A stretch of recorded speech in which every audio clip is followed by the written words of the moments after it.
will hear a conversation about a language course. First, you have some time to look at questions 1 to 5.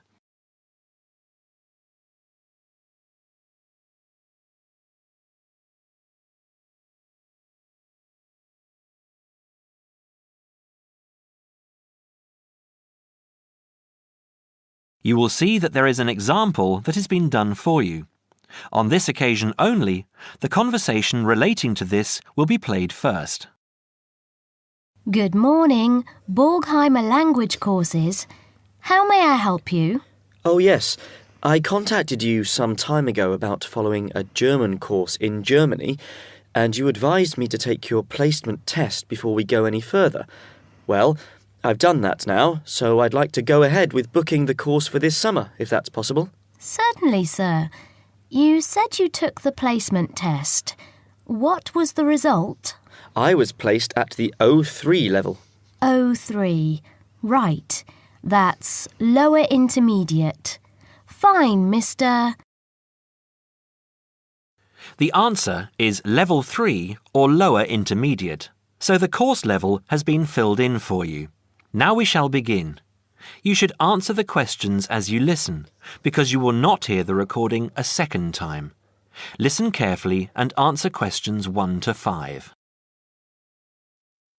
Petterson. John Petterson. Could you spell that for me, please, Mr. Petterson? P-E-T-T-E-R-S-S-O-N.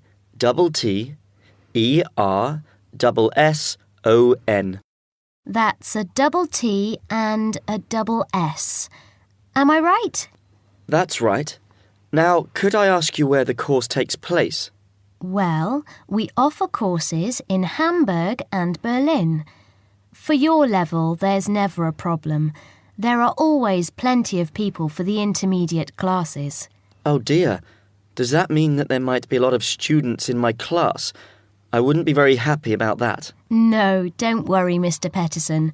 The maximum class size is 12, but I've never known there to be more than 9 or 10 in a class. It could even be 5 or 6. Good. Actually, I'd prefer to study in Berlin. And how long is the course? 3 weeks, 5 hours a day. 2 hours only on Saturday. Sundays free. I see. And what about accommodation? There you have a choice, Mr. Petterson. You can either stay with a German family who are used to having such guests, or you can stay on the university campus, or we can book you into a nearby bed and breakfast. Is there a big difference in price? Not really. Staying with the family works out the cheapest, and the bed and breakfast is a bit more money. Staying on the university campus comes somewhere between the two price-wise, but Berlin is not too expensive anyway. Which do you recommend? Well, if you want to practice your German and be part of a German family, I would recommend staying with a family.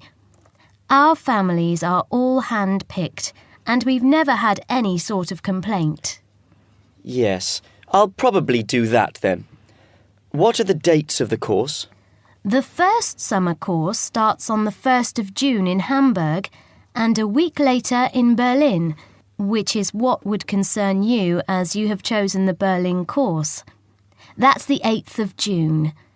The next course would begin on the 2nd of July and then... The 2nd of July course would be perfect for me. Can you put me down for it now? Certainly, Mr. Petterson. Can I have your address, please? 26 Mayfield Drive, Orpington, Kent. I'm afraid I can't remember the postal code. Don't worry, Mr. Petterson. I'll check on it. Before you hear the rest of the conversation, you have some time to look at questions 6 to 10.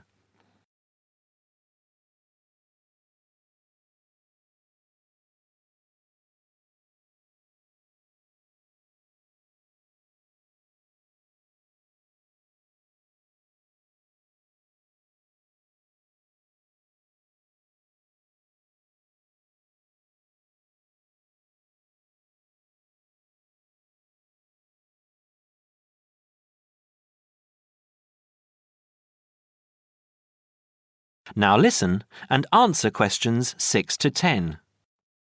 There are a couple of other things I'd like to ask. Certainly. What do I need to bring on the course?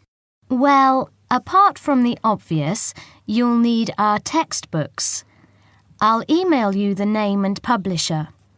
You should be able to find it in your local bookstore.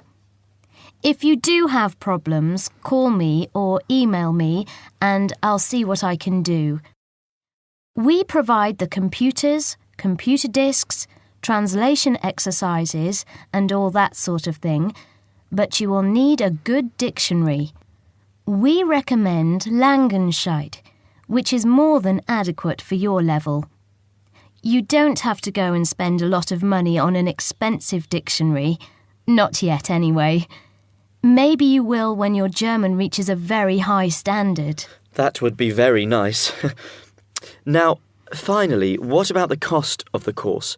And how do I pay? Would you like to pay that in pounds or in euros? Euros would be fine. In that case, it's 550 euros. You can pay by credit card if you like. Oh dear, I'm afraid I haven't got a credit card. How else can I pay? That's not a problem, Mr. Peterson. You can pay by bank transfer. Fine. By the way, I forgot to mention I am a full-time student. Have you got a student card? Oh, yes. Then that does make a difference, you'll be pleased to hear. You are entitled to 35% off the full price. And if you can persuade a few people to join you, it would work out even cheaper. How do you mean exactly? Well, for every 5 people you find, 1 goes free. In other words, if there are 6 of you, you get 1 free course. Of course, in reality, you would divide up the savings amongst you, presumably. Right. Well, I'll see what I can do. Thank you. Not at all, Mr. Peterson, and I'm sure you'll enjoy the course. There are, of course, sightseeing possibilities. Would you like me to send you our brochure describing them? Yes, thank you. I'd appreciate that. Anyway, thanks for your help. If I want to call back, who do I ask for? Susanna. I'm here most of the time.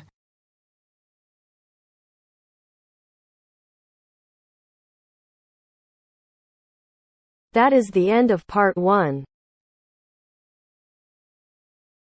You now have half a minute to check your answers.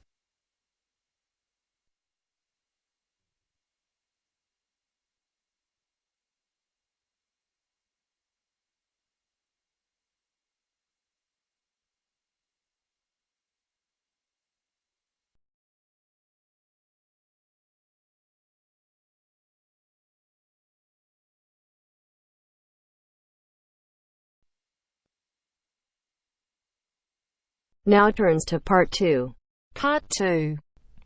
You will hear a guide giving instructions to a group of international students in Canada preparing for a whale watching trip. Before you hear the talk, you have some time to look at questions 11 to 16.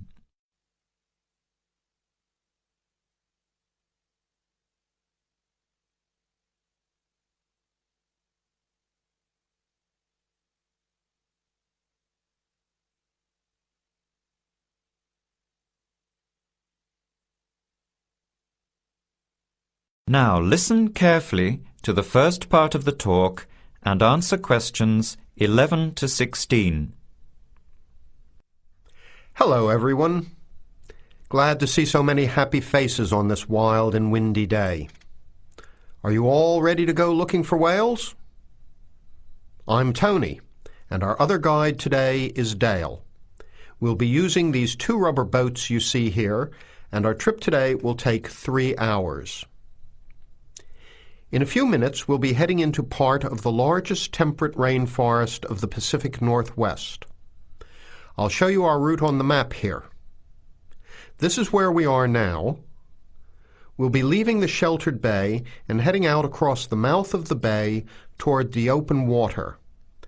As you know, Last night there were strong winds in the area, so we can't go out into the ocean as we had planned. Near the mouth, the water will be quite rough. That's where we are most likely to spot orcas, or killer whales as they are also called.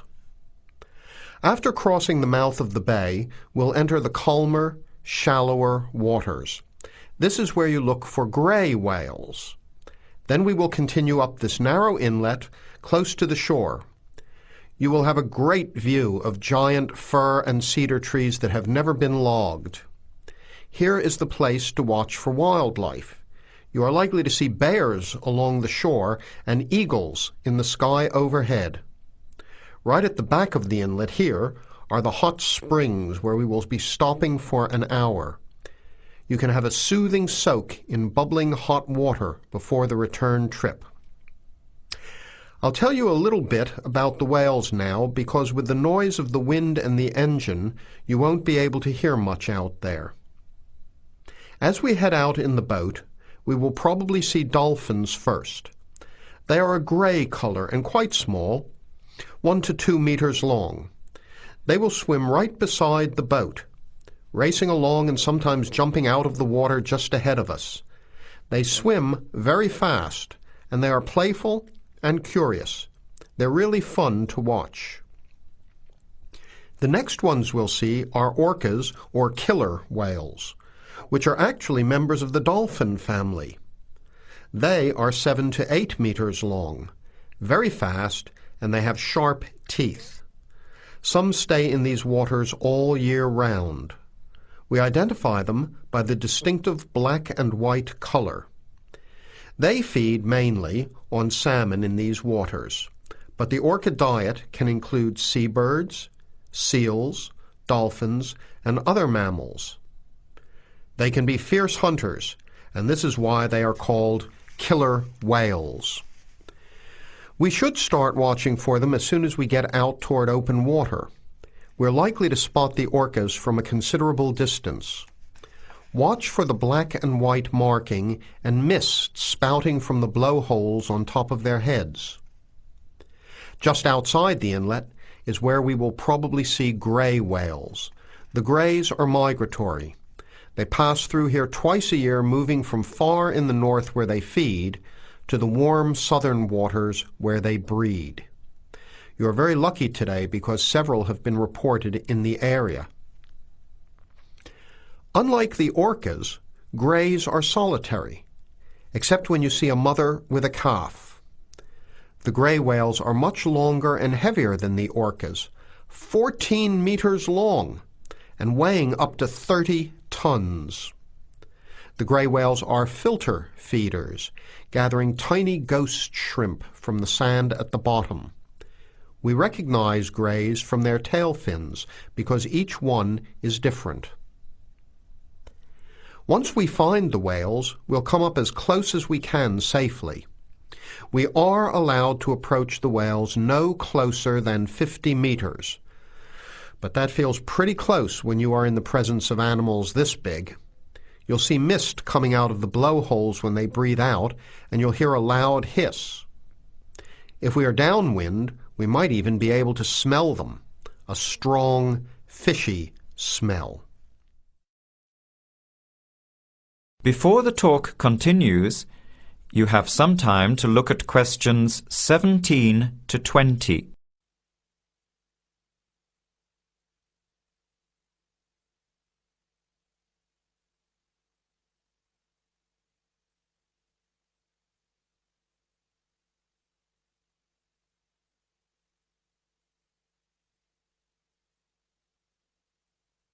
Now, as the talk continues, answer questions 17 to 20. Now, for just a few words of caution. It will be quite bouncy out there, especially in the front of the boat. If you want a smoother ride, stay in the middle of the boat, close to the engine. Hold on to the ropes and keep an eye on any big waves. Be alert so you don't get thrown out of the boat. In case of an emergency, you are all wearing survival suits. They'll keep you warm and dry in or out of the water. They are bright orange for visibility. The water temperature is around 8 degrees. Without these suits, you would only last a few minutes in this cold water. With these suits, your survival time is increased dramatically. They will keep you upright in the water even if you can't swim. But we don't expect anybody to end up in the water, so don't worry. Now, are there any questions? I'm afraid of getting seasick. Right. I was just coming to that. If you think you might get seasick, take one of these patches and put it on your arm at the wrist, like this. It works on pressure points of the body and will relieve seasickness without the drowsiness you can get from pills. Are there any other questions? All right then, let's start loading up the boats. We leave in 5 minutes. That is the end of part 2. You now have half a minute to check your answers.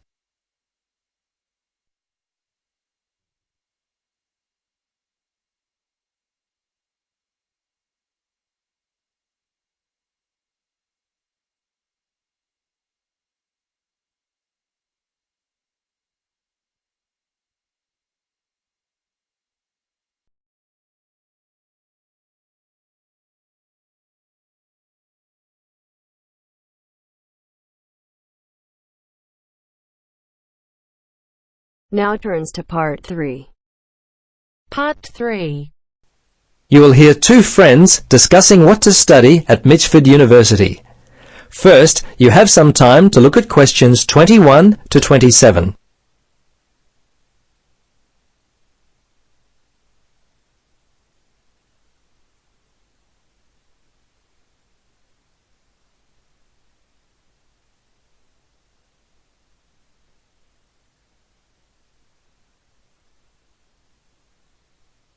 Now listen carefully and answer questions 21 to 27. Hello, Gloria. Hi, Paul. I just heard that you're studying psychology this year. At the moment, that's true, but to be honest, I'm not sure exactly what to study. You're in your 3rd year at university. Do you have any advice for me? Well, it's a difficult question for me to answer, but I do have some ideas based upon my personal experience that may be of help. Anything would be helpful at this point.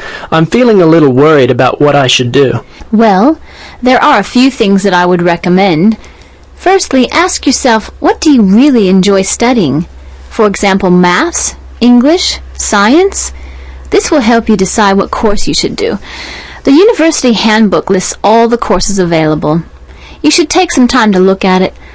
A couple of my friends spoke with recent graduates of courses which took up a lot of time. Another thing which took a lot of time was an interview at the Dean of Academic Affairs office. They're always so busy there. Unless you've got a lot of time, I wouldn't bother with either of those ideas. Okay. Gloria, I understand there are some excellent publications that I can look at which will help answer my questions. But the trouble is, I'm having a real hard time locating them. Do you know where I might be able to go? Yes, I encountered this very same problem when I was deciding on what to study. I managed to locate a few excellent books that really helped me to decide what was best for me. Now, some of the details will be a little inaccurate. That's no problem. If you could just remember the titles, I'll be able to look them up at the university library. Now, let me just get my pen. Okay, ready? All right. The first book I found was What Should I Do? It was written by Paul Smith, and I believe it was published in 2000 by Smith Brothers. I think this was the best book I read, although Judy Newton's Choosing University Courses was also an excellent help for me. Can you remember what year that one was published? Let me see. Most of the books I read were published around the same year, 2000, I think. I can't remember who published it. I think it was Printers Limited. You'll have to check that one out yourself. No problem. This is just what I've been looking for. Anything else you could recommend? Yes, there was one other book which I remember because my cousin works for the publishers Brown and Tate. He started there in 2002. Anyway, the book's called Surviving University and was written by Julie White. It's an excellent book, which came out in 2004. I certainly recommend it. Before you hear the rest of the conversation, you have some time to look at questions 28 to 30.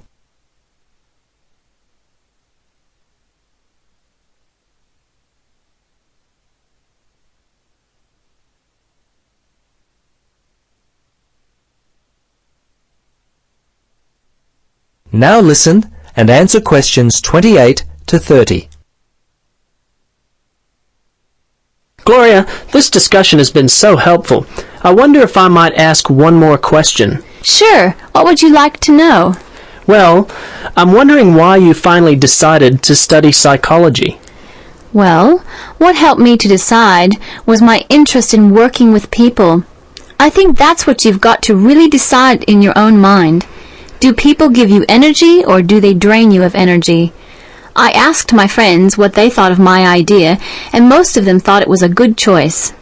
Yeah, you know, I think my parents or family members who know me well would be a good place to start. I think if you like to research subjects, you might prefer to work by yourself. That could help you to decide what area you should study. For me, I like working with numbers, and I knew psychology involved a lot of this, so that also helped me to choose my course of study. The bottom line is you've really got to know what you naturally like to do. Once you work that out, you simply choose areas of study that relate to those things. Well, Gloria, I can't thank you enough for your time. Would you be interested in joining me for a coffee?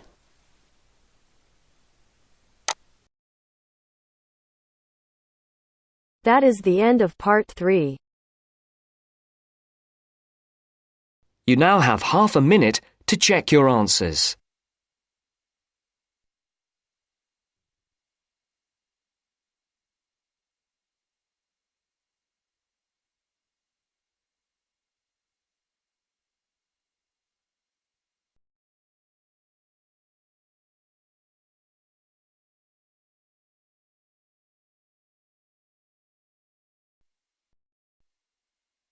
Now turns to part 4. Part 4. I'd like to go over some simple security measures today. First, you have some time to look at questions 31 to 40.